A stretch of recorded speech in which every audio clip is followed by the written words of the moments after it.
শুভ সকাল বন্ধুরা, কেমন আছো সবাই? আশা করি সবাই ভালো আছো, আমিও ভালো আছি। ঘুম থেকে উঠে গেছে, উঠে দেখো এখন ঠাকুর ঘরে যাবো আমি।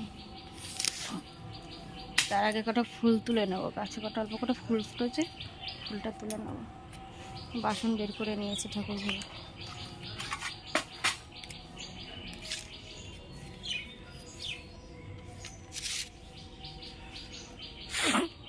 গাছের দেখো ফুল তুলবো আমি।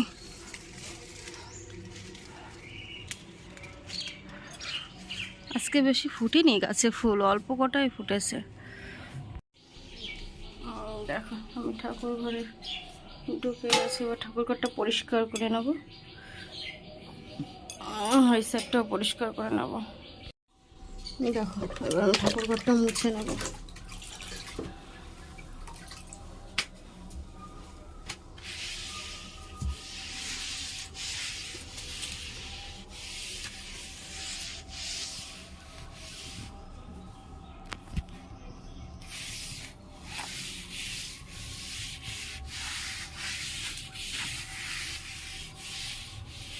মোছা বাসনও মাজা হয়ে গেছে, ঠাকুরের বাসনটা মেজে রেখে দিয়েছি। স্নান করে তারপর জল নিয়ে আসবো।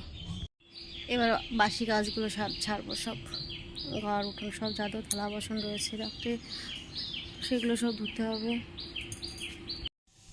ও রীতি, রীতি, ও রীতি, এবার এরপরে বেলা হয়ে যাবে, ওঠো। ঘরটা মুছে নিয়েছে। এই যে দেখছো এই সাইডে বেল, এই সাইডে বেলগুলো তোমার দাদাভাই গাছ থেকে পেরে নিয়ে এসছে। এবার আমি উঠোনটা ঝাড় দিয়ে নেবো।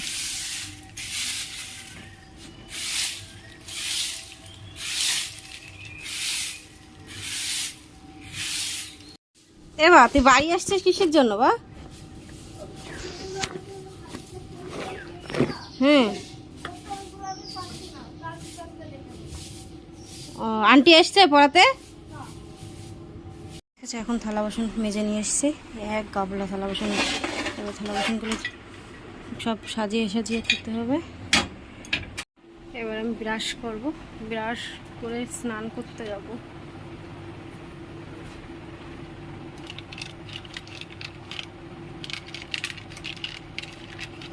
কলগেটটা কোথায় রাখলাম? পুকুরে যাব স্নান করতে, স্নান করে এসে পুজো দেবো, পুজো দিয়ে তারপর দোকানে যাব। স্নান করে নিয়ে এসে এবার ঠাকুর ঘরে যাবো পুজো দিতে।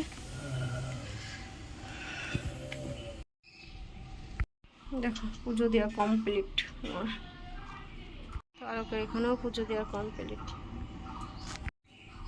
এবার দোকানে যাব, আর দোকান থেকে 12টা 1টার সময় বাড়ি আসবো।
এখনো বাড়ির কোনো কিছুই হয়নি, একটা কোথায়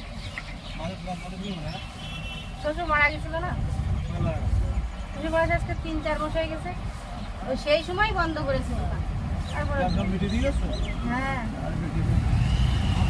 হ্যাঁ কাকার রেখে যাওয়া